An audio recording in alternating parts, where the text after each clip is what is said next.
नमस्कार, capital TV Uttar Pradesh में आपके साथ में फरहाद सिद्दीकी। यूपी विधानसभा चुनाव से पहले बीजेपी अपना जातीय समीकरण और सियासी गठजोड़ बनाने में जुट गई है। विधानसभा चुनाव में उतरने से पहले बीजेपी छोटे छोटे दलों को भी साधने में जुट गई है। गठबंधन करने के साथ साथ बीजेपी सभी जातिगत समीकरणों का भी ध्यान रख रही है। बीजेपी चाहती है कि चुनाव में उतरने से पहले सभी जातियों को साध लिया जाए। कैसे, देखें इस रिपोर्ट में।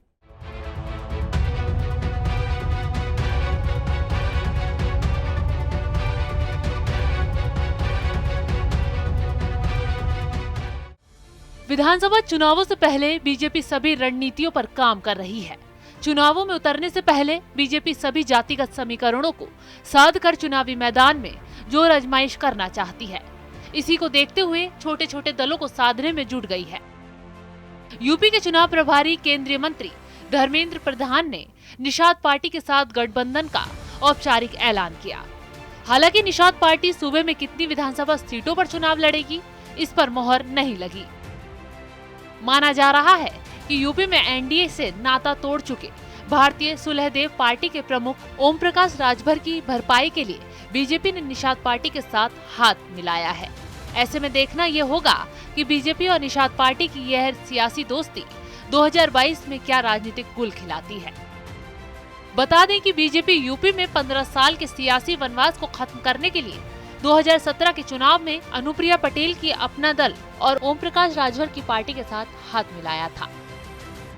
इस तरह बीजेपी पिछड़ी जातियों में प्रभावशाली माने जाने वाले पटेल और राजभर को साथ लेकर 325 सीटों के साथ प्रचंड जीत हासिल की थी। सूबे में योगी सरकार में ओम प्रकाश राजभर को कैबिनेट मंत्री भी बनाया गया था, लेकिन 2019 के लोकसभा चुनाव के बाद बीजेपी के साथ उनके रिश्ते बिगड़ गए और एनडीए से बाहर हो गए।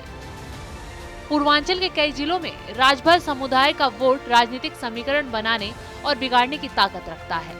यूपी में राजभर समुदाय की आबादी करीब 3% है, लेकिन पूर्वांचल के जिलों में राजभर मतदाताओं की संख्या 12 से 22% है, जो यूपी की 4 दर्जन विधानसभा सीटों पर असर रखते हैं।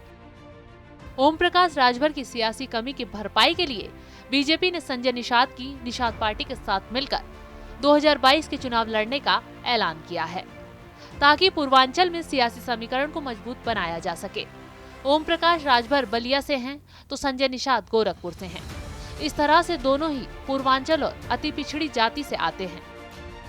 यही वजह है कि बीजेपी ने संजय निषाद को साथ लाकर अपने सियासी समीकरण को दुरुस्त करने की कवायद की है। बीजेपी ने संजय निषाद के जरिए अति पिछड़ों में सर्वाधिक जनसंख्या वाले निषाद जाति संबंधी करीब 6 से 7 उपजातियों को साधने की कोशिश की है।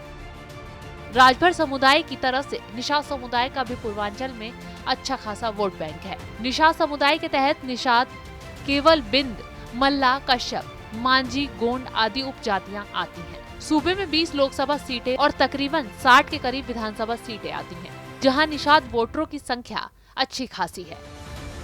ऐसे में बीजेपी ने संजय निषाद को साथ मिलाकर राजभर की नाराजगी से संभावित नुकसान से बचने के लिए कवायद की है। लेकिन सूबे में निषाद समाज अलग खेमों में बटे हुए हैं और सभी खेमों के अलग अलग नेता हैं।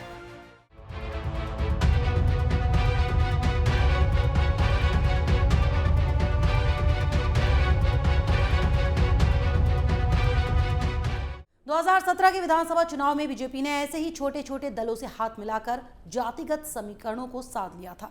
अब बीजेपी 2017 वाले ही फॉर्मूले पर काम कर रही है। फिलहाल मेरे साथ इतना ही। नमस्कार।